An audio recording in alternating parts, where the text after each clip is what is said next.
Agartala smart city প্রকল্পে বিভিন্ন উন্নয়নমূলক কাজ সরেজমিনে পরিদর্শন করলেন মুখ্যমন্ত্রী অধ্যাপক ডক্টর মানিক সাহা।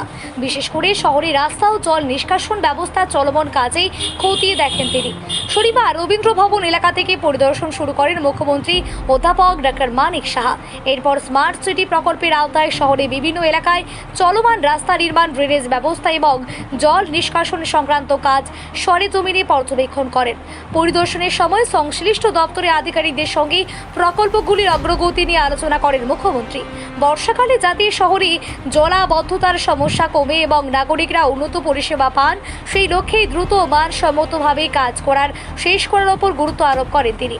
এই সভায় উপস্থিত ছিলেন আগরতলা পৌর নিগমের mayor Dipak Majumdar, corporator Ratna Dutta, corporator Sukumar Saha, smart city প্রকল্পের আধিকারিক এবং প্রশাসনের অন্যান্য কর্মকর্তারা। আগরতলাকে আরও আধুনিক, পরিচ্ছন্ন ও জলাবদ্ধতা মুক্ত শহর হিসেবে গড়ে তুলতে স্মার্ট সিটি প্রকল্পের কাজ নির্ধারিত সময়ে শেষ করার নির্দেশ দেন মুখ্যমন্ত্রী।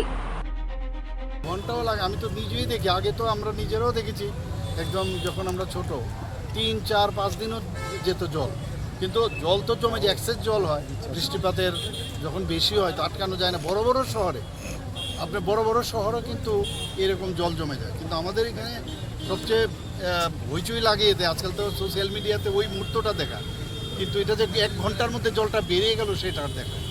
তো অর্থাৎ কাজ করছে সব জায়গায়। তবুও আমি বলছি যে আমরা চাই যে জল যখন বৃষ্টি জল জমে যায় সেটাকে আরও কীভাবে মডার্ন যে ফেসিলিটিসগুলো আছে সেটাকে ইউজ করে তাড়াতাড়ি জল নিষ্কাশনের ব্যবস্থার জন্য আমরা প্রতিনিয়ত আমরা কথা বলছি। স্যার, বৈরাজ্যে গেলে স্যার একটা জিনিস দেখা যায় যে রাস্তার মধ্যে যদি কোনো কাগজ পেলে ওদেরকে ফাইন করা হয়, মানে শহরকে পরিচ্ছন্ন রাখতে সেই ধরনের কোনো পরিকল্পনা আছে কি?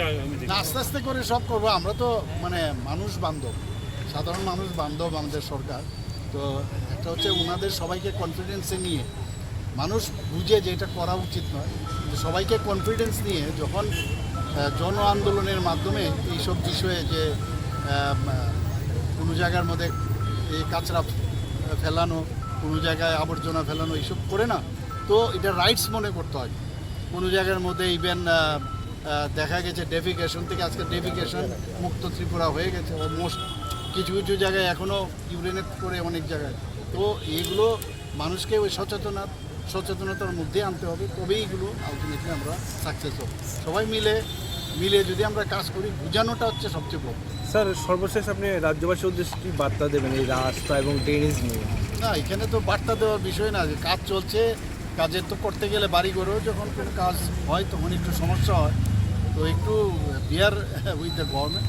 কাজে আলটিমেটলি যখন সব কিছু ঠিক হবে তাহলে তখন এটা তো মানে জনসাধারণের স্বাচ্ছন্দ্যের কথা চিন্তা করেই আমরা এগুলো করছি। তো বিয়ার উইথ আস।